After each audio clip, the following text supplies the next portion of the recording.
Hello everyone. Next question हमारा constitutional bodies से related है। क्वेश्चन क्या कहता है कि इनमें से कौन सी कॉन्स्टिट्यूशनल बॉडीज़ नहीं है। तो सबसे पहले देख लेते हैं कॉन्स्टिट्यूशनल बॉडीज़ बेसिकली कौन कौन सी होती हैं। जैसे इलेक्शन कमीशन हो गया, यूपीएससी हो गया, स्टेट पब्लिक सर्विस कमीशन हो गया, फाइनेंस कमीशन हो गया, जीएसटी काउंसिल हो गई, नेशनल कमीशन फॉर एसटीज़ हो गया, एससीज़ का हो गया, बैकवर्ड क्लासेस का हो गया और कैग हो गया। ठीक है, तो ये सब हमारी क्या हैं, कॉन्स्टिट्यूशनल बॉडीज़ हैं। ठीक है, अब नॉन कॉन्स्टिट्यूशनल बॉडीज़ कौन कौन सी होती हैं, जैसे कि नीति आयोग है, नेशनल ह्यूमन राइट कमीशन हो गया, स्टेट का हो गया, उसके बाद सीआईसी हो गया, स्टेट इंफॉर्मेशन कमीशन हो गया, सेंट्रल विजिलेंस कमीशन हो गया, सीबीआई होगा, लोकपाल और लोकायुक्त है, एनआईए मतलब नेशनल इन्वेस्टिगेशन एजेंसी हो गया, एनडीएमए हो गया, नेशनल डिजास्टर मैनेजमेंट अथॉरिटी। तो ये सब जो हैं वो कौन सी हैं, नॉन कॉन्स्टिट्यूशनल बॉडीज़ हमारी हैं।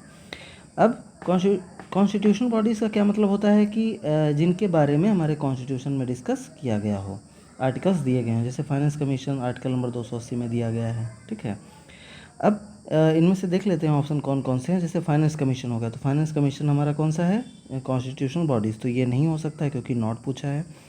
इसके बाद पब्लिक सर्विस कमीशन, ये भी नहीं हो सकता।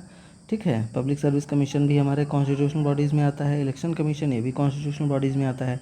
तो यहाँ से प्लानिंग कमीशन जो होता है, जो था पहले था, जिसका जो था वो हमारा नॉन कॉन्स्टिट्यूशनल बॉडीज़ में आता था। तो आंसर हमारा बी हो जाएगा।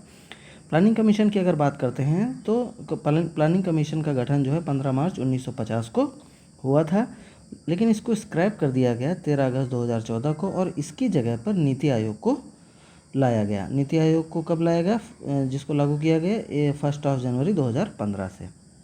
तो आंसर हमारे यहाँ से क्या हो जाएगा, बी हो जाएगा। अब हम लोग नेक्स्ट क्वेश्चन देखते हैं आज। Who among the following were the member of drafting committee.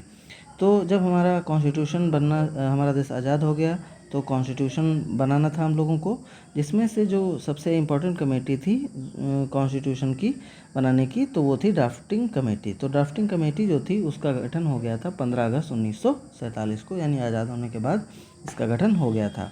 अब इसके मेंबर से क्वेश्चन पूछा गया है कि कौन कौन से मेंबर थे, तो देख लेते हैं मेंबर कौन कौन से थे उस समय। तो जानते हैं हम लोग कि जो डॉक्टर भीमराव अम्बेडकर, इनको तो सब लोग जानते हैं, ये ड्राफ्टिंग कमेटी के मेंबर थे और ये इसके चेयरमैन भी थे।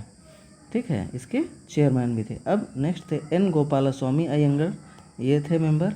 उसके बाद अल्लादी कृष्णा स्वामी अय्यर, उसके बाद डॉक्टर के एम मुंशी, फिर सैयद मोहम्मद शादुल्ला, फिर एन माधव राव। ठीक है, इन्होंने किसको रिप्लेस किया था, बी एल मित्तर को। क्यों, क्योंकि इनको हेल्थ का इशू था, जिसकी वजह से एन माधव राव को जो है ड्राफ्टिंग कमेटी का मेंबर बना दिया गया था। इसके अलावा टीटी कृष्णा रामचारी जो थे, इन्होंने रिप्लेस किया था डीपी खैतान को। इनको क्यों रिप्लेस किया था इन्होंने, टीटी कृष्णा रामचारी ने, क्यों, क्योंकि डीपी खैतान जी की डेथ हो गई थी 1948 में। तो अब आइए ऑप्शंस अपने देखते हैं। तो एन गोपाल स्वामी ये थे मेंबर। इसके बाद अल्लादी कृष्णा स्वामी अय्यर थे, ये मेंबर थे। जवाहरलाल नेहरू जी नहीं थे, सरदार पटेल जी भी नहीं थे। तो आंसर हमारा क्या हो जाएगा, 1 और 3। तो 1 और 3 किस में है, ऑप्शन सी में है। तो आंसर हमारा हो जाएगा सी। तो थैंक यू, होप सो आप लोगों को सेशन अच्छा लगा होगा।